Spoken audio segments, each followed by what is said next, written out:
Hubble ने यह ढूंढा कि सितारों के आगे जहां और भी है। सितारों के आगे मतलब क्या? दरअसल मानव सभ्यता में तारामंडलों का ज्ञान दिशा जानने और काल गणना के लिए बहुत पहले से उपयोग में था। जैसे एक तारामंडल है शर्मिष्ठा, जिसे अंग्रेजी में कहते हैं कैसियोपिया। इसी की सीध में एक रिक्त स्थान पर अगर हम दूरबीन से गौर से देखें तो एक सुनहरा धुंधला बादल दिखाई देगा। जब हब्बल ने इसे पहली बार देखा तो उन्हें जैसे वह सितारों के आगे का जहां मिल गया। यह एक दूसरी आकाशगंगा थी जिसे हम एंड्रोमेडा कहते हैं। हब्बल ने उसके बाद यह भी देखा कि जो आकाशगंगा जितनी दूर है वह हमसे उतनी ही तेजी से दूर जा रही है। यह सिद्ध कर रहा था कि ब्रह्मांड न सिर्फ फैल रहा है, वह दूरी के अनुपात में फैल रहा है। इसका सीधा अर्थ यह था कि यही एंड्रोमेडा कभी हमारे करीब था और कभी ये सभी आकाशगंगाएं केंद्र में एक बिंदु पर रही होंगी। लेमैत्रे की बात सच निकली। आइंस्टाइन स्वयं हब्बल के प्रयोगशाला में पहुंचे और सार्वजनिक रूप से यह माना कि ब्रह्मांड सिकुड़ने या स्थायी रहने के बजाय फैल रहा है। आइंस्टाइन, जो अब तक ब्रह्मांड को स्थायी मान रहे थे, उनकी लेमैत्रे और हब्बल से सहमति ने विज्ञान की दुनिया में भूचाल ला दिया। भौतिकविद दो फांकों में बट गए। एक जो ब्रह्मांड की स्थायी अवस्था यानी स्टेडी स्टेट में भरोसा रखते हैं, और दूसरे जो इस नए सिद्धांत में यानी एक्सपेंशन ऑफ यूनिवर्स में। फ्रेड हॉयल उस समय एक बहुत ही दबंग भौतिकविद हुआ करते थे, जिनका ब्रह्मांड के एक स्थायी अवस्था यानी स्टेडी स्टेट में होने पर भरोसा था। उनका मानना था कि ब्रह्मांड का न कोई आदि है न अंत। हॉयल ने उस वक्त अपने मित्रों के साथ एक डरावनी फिल्म देखी, डेड ऑफ नाइट, जिसका अंत एक ऐसे बिंदु पर हो रहा था जहां से फिल्म शुरू हो रही थी। उन्होंने ब्रह्मांड के लिए भी ऐसा ही एक सिद्धांत रच दिया। लेमैत्रे का सिद्धांत का मजाक उड़ाते हुए हॉयल ने एक टीवी साक्षात्कार में कहा कि यह बड़ा ही बिग बैंग आइडिया है। उनका यह मजाक ही आखिर इस सिद्धांत का नाम पड़ गया, बिग बैंग थियरी। स्वयं हॉयल बिग बैंग का आजीवन विरोध करते रहे। भारतीय वैज्ञानिक जयंत विष्णु नार्लेकर के साथ मिलकर उन्होंने इसके समर्थन में एक और सिद्धांत रचा, लेकिन बिग बैंग यानी महाविस्फोट सिद्धांत का पलड़ा भारी होता गया। बिग बैंग या महाविस्फोट, यह नाम भी एक जुमला ही है। बिग बैंग सिद्धांतकार भी यह मानते हैं कि यह कोई विस्फोट नहीं था।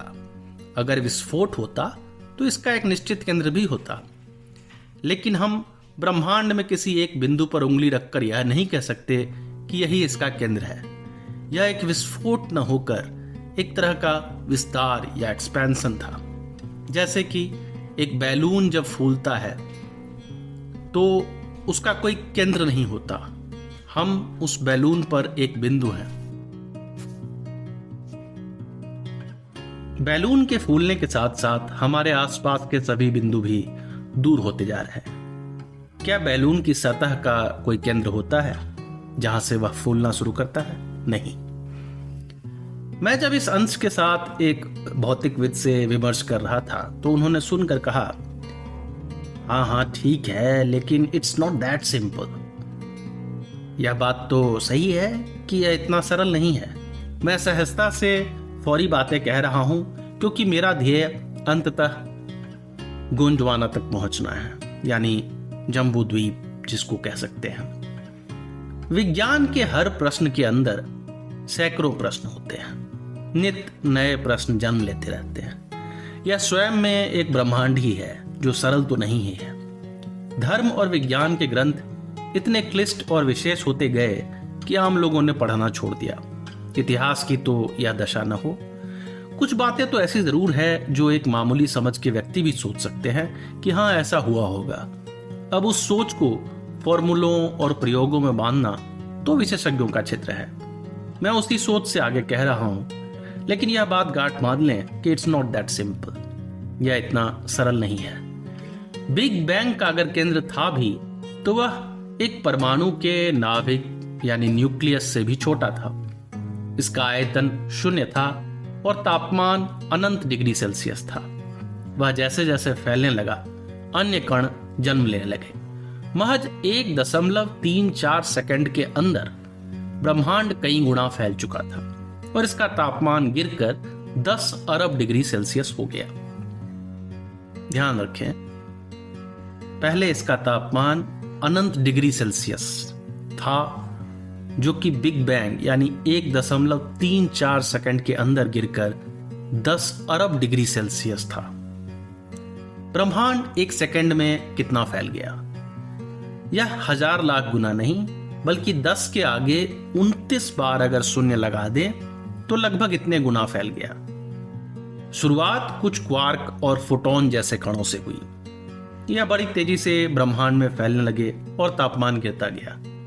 1.4 सेकंड में प्रोटॉन और न्यूट्रॉन बन गए और पृथ्वी का पहला परमाणु जन्मा, जो हाइड्रोजन कहलाया। आपने रसायन शास्त्र की आवर्त सारणी यानी पीरियोडिक टेबल देखी होगी। उसमें नंबर 1 यानी पहला तत्व हाइड्रोजन है। यहां से सृष्टि की औपचारिक शुरुआत हुई, जब पहला तत्व बनकर तैयार हुआ। उस समय इस ब्रह्मांड के मूल का तापमान अरबों डिग्री सेल्सियस था, जिसमें इन हाइड्रोजन के कण उबल रहे थे। ऋग्वेद के अनुसार हिरण्यगर्भ का एक दहकते अग्नि के गोले के रूप में विवरण है। अंतर यह है कि उस समय अग्नि नहीं थी। यह एक काला अंतरिक्ष यानी डार्क स्पेस था, जहां प्रकाश का कोई स्रोत नहीं था। इस तापमान का कोई सुनहरा या लाल रंग नहीं था।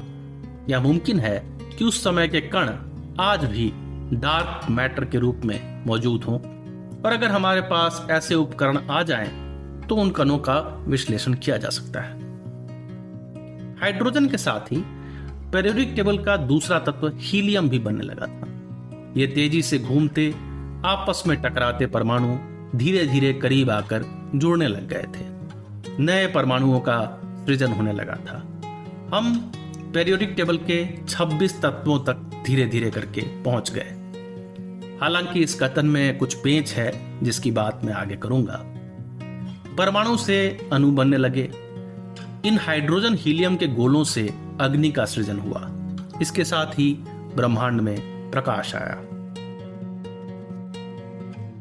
ऋग्वेद या अन्य ग्रंथों में अग्नि को सृष्टि के मूल में रखा गया है।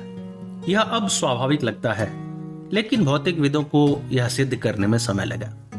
यह हाइड्रोजन बम बनाने जितनी कठिन प्रक्रिया है, जैसे ब्रह्मांड एक विशाल न्यूक्लियर रिएक्टर में तब्दील हो गया हो। यह घटना आज से 13.7 अरब वर्ष पहले की है, जब इन दहकते गोलों के रूप में तारों का जन्म हो रहा था। जैसे कि कोई महायज्ञ हो रहा हो, या किसी प्रयोगशाला में नए नवेले रंगरूट स्पिरिट लैंप जलाए बैठे हों। हर प्रयोग गड़बड़ हो रहा हो और जहां तहां विस्फोट हो रहे हों। इसी अराजक माहौल में, इसी केओस में नया सृजन हो रहा था। पीरियोडिक टेबल यानी आवर्त सारणी अब बढ़ती जा रही थी। हल्के फुल्के गैस अब धातु के कणों में बदलते जा रहे थे। हर गोले में प्याज की तरह सतहें जमा होती जा रही थी। इन्हीं धातुओं में लोहे का भी निर्माण हुआ, जो केंद्र में एक नाभिक की तरह बन गया। इस लौह केंद्र यानी आयरन कोर के कारण तारों का विस्फोट हुआ। इस तरह के विस्फोटों से तारामंडलों का निर्माण हुआ। इन्हीं तारामंडलों में एक सौरमंडल बना, जिसका मुखिया सूर्य था। वही सूर्य जो मेरे समक्ष लावा लोलेगांव में अस्त हो रहा है। वही सूर्य जो पृथ्वी और सौरमंडल के ग्रहों का केंद्र है। वही सूर्य जिनकी वजह से पृथ्वी पर जीवन है। सूर्य कैसे बना, इस पर कई कयास लगते रहे। जब ब्रह्मांड के भिन्न भिन्न तारे बन रहे थे, यह संभव है कि एक तारा सिकुड़कर अपनी संपूर्ण ऊर्जा और द्रव्यमान को एक छोटे गोले में समेट चुका हो। जब तारा इस स्थिति में पहुंचता है, तो यह व्हाइट ड्वार्फ कहलाता है। उसके बाद यह तारा किसी बम की तरह फट पड़ता है, जिसे सुपरनोवा कहते हैं। मुमकिन है कि ऐसी ही किसी घटना में ब्रह्मांड में किसी तारे के कण के विस्फोटी या बादल बन गया हो। यह बादल निहारिका यानी नेब्यूला कहलाता है। उस बादल में हाइड्रोजन, हीलियम और तमाम कण मौजूद होते हैं। ये धीरे धीरे पुनः एकत्रित होने लगते हैं और उससे ही सूर्य का निर्माण हुआ। एक बार फिर से कहता हूं कि एक तारा सिकुड़ कर व्हाइट ड्वार्फ बनता है, फिर वह फटकर सुपरनोवा बनता है और फिर एक तरह का बादल क्रिएट होता है जिसे नेब्यूला कहते हैं। और उस बादल के एक साथ एकत्रित होने से एक ऐसे तारे का निर्माण होता है जिसे हम सूरज कह रहे हैं। धीरे धीरे अपनी गुरुत्वाकर्षण शक्ति से वह अपने आसपास के कणों को एकत्रित करता जाता है, जिससे कि ग्रह और क्षुद्र ग्रह यानी एस्टेरॉइड बनते चले जाते हैं। यह भी मुमकिन है कि दहकते सूर्य से टूटकर कुछ ग्रह बन गए हों। यह घटना आज से 4.6 अरब वर्ष पुरानी है। सूर्य के बनते बनते हमारे ब्रह्मांड कैलेंडर के कुल 7 महीने गुजर चुके थे। अन्य तारों की तरह सूर्य भी एक दिन सिकुड़कर सुपरनोवा बन जाएगा और फट पड़ेगा। उस दिन पृथ्वी का और जीवन का विनाश हो जाएगा। लेकिन घबराइए नहीं, ऐसा होने में भी उतना ही समय शेष है जितना समय बीत चुका है। सूर्य की अभी आधी उम्र निकली है, आधी बाकी है। वैज्ञानिक मानते हैं कि सूर्य के बुढ़ापे और उसके अंत में अभी 5 अरब वर्ष बचे हैं। हमें आखिर कैसे मालूम पड़ता है कि यह ब्रह्मांड 13 अरब वर्ष पहले बना या यह सूर्य 4.5 अरब वर्ष पूर्व बनकर तैयार हुआ? ऐसी चीजें कैसे पता लगती है? इसका आकलन उसी सिद्धांत से होता है जो आइंस्टाइन, लेमेत्रे और हब्बल जैसे वैज्ञानिकों ने देखा। आकाश गंगाओं की एक दूसरे से दूर जाने की गति से यह पता लग सकता है कि आखिर वह करीब कब थे और कब बिग बैंग की स्थिति में थे। यानी हम एक तरह से पीछे जाकर देखते हैं कि वह जिस गति से तेज भाग रहे थे, यानी उनकी शुरुआती गति कहां कितनी रही होगी। उससे पता लग जाता है कि हम इतने आगे आ चुके हैं। लेकिन क्या कोई ऐसा तरीका है जिससे हम बिग बैंग को देख सकते हैं? हमने पहले जाना कि जब हम तारों को देखते हैं तो हजारों वर्ष पूर्व को देख सकते हैं। हम वह रोशनी देखते हैं जो हजारों वर्ष पूर्व चली थी। तो क्या बिग बैंग से भी अरबों वर्ष पूर्व निकली किरणें हम आज देख सकते हैं? आर्नो पेंजियास और रॉबर्ट विल्सन नामक वैज्ञानिकों को एक दिन कुछ ऐसी ही तरंगें मिली जो ब्रह्मांड में किसी अज्ञात स्रोत से आ रही थी। बल्कि यह तरंगें हम सब तक आज भी आ रही हैं। यह कॉस्मिक माइक्रोवेव तरंग कहलाती है, यानी कॉस्मिक वेव। जिन तरंगों में शायद वह तरंग भी है जो बिग बैंग के वक्त निकला था। अब इन तरंगों की मदद से ब्रह्मांड का पूरा इतिहास निकाला जा सकता है, कहां से शुरू हुआ और कहां तक पसरा। इन तरंगों को ढूंढने दक्षिण ध्रुव यानी अंटार्कटिका से एक बैलून पृथ्वी का चक्कर लगाने भेजा गया। अंटार्कटिका इसलिए क्योंकि वहां जाकर पृथ्वी की परिधि सबसे छोटी हो जाती है। आप अगर ध्रुव पर एक खंभा रख दें और उसके चारों ओर टहल लें तो आपने धरती की परिक्रमा कर ली। इस बूमरैंग बैलून ने जब ब्रह्मांड के इन तरंगों का मानचित्र बनाया तो ब्रह्मांड सपाट और अंडाकार नजर आया। अंडाकार ब्रह्मांड की कल्पना तो पूर्वजों ने भी की थी। इतनी बड़ी पृथ्वी जिसका ओर छोर हम दूरबीन लगाकर भी नहीं पता कर सकते, कभी मेरे सामने पड़े एक कंकड़ से भी छोटी थी। हमारे लिए जो एक साधारण कंकड़ है, भूगर्भ शास्त्रियों के लिए एक खजाना है। खासकर अगर वह कंकड़ किसी पहाड़ी नाले में पड़ा हो, इस कंकड़ से उनकी मेहनत बच जाती है। यह कंकड़ अगर हजारों फीट ऊपर से लुढ़कता लुढ़कता अपने पैरों के पास आ गया तो ऊपर पहाड़ों पर चढ़कर उस कंकड़ का सैंपल नहीं लेना पड़ता है। उस कंकड़ से वह पता लगा लेंगे कि यह पहाड़ आखिर बना कैसे। क्या पता उस कंकड़ में कुछ जीवाश्म मिल जाए या किसी ज्वालामुखी की राख मिल जाए इस पृथ्वी की कहानी इन्हीं कंकड़ों से पता लगती है। जैसा पहले कहा है, सूर्य का वह शैशव काल था जब उसमें नई नई चिंगारी लगी थी। उसके आसपास लाखों कणों के बादल तितर बितर थे। उनमें से कुछ कण पास आने लगे और कंकड़ बनते गए। ठोस कंकड़ नहीं, एक गैसीय गोला या गर्म द्रव की बूंद कहिए। यही कुछ बड़े पिंड बनते गए और सूर्य का चक्कर लगाने लगे। पृथ्वी अकेली नहीं थी, ऐसे सैकड़ों पिंड घूम रहे थे। यह दिल्ली की ट्रैफिक से भी ज्यादा सघन थी।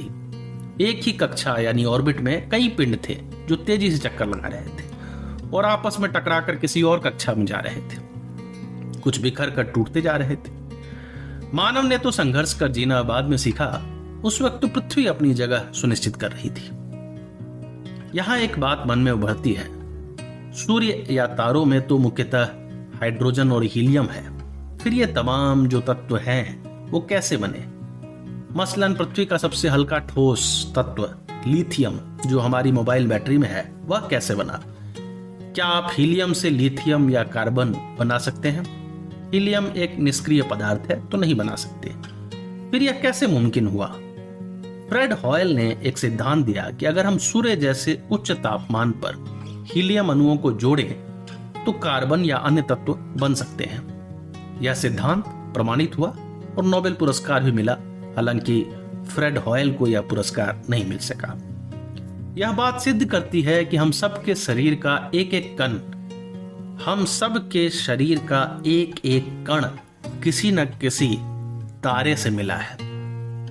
यह भी मुमकिन है कि हमारे पांव की उंगली का एक पदार्थ एक तारे से आया हो और हाथ की उंगली का एक पदार्थ दूसरे तारे से। यह बात आत्मविश्वास बढ़ाती है कि हम सब किसी न किसी तारे से बने हैं। हम सभी स्टार किड्स हैं।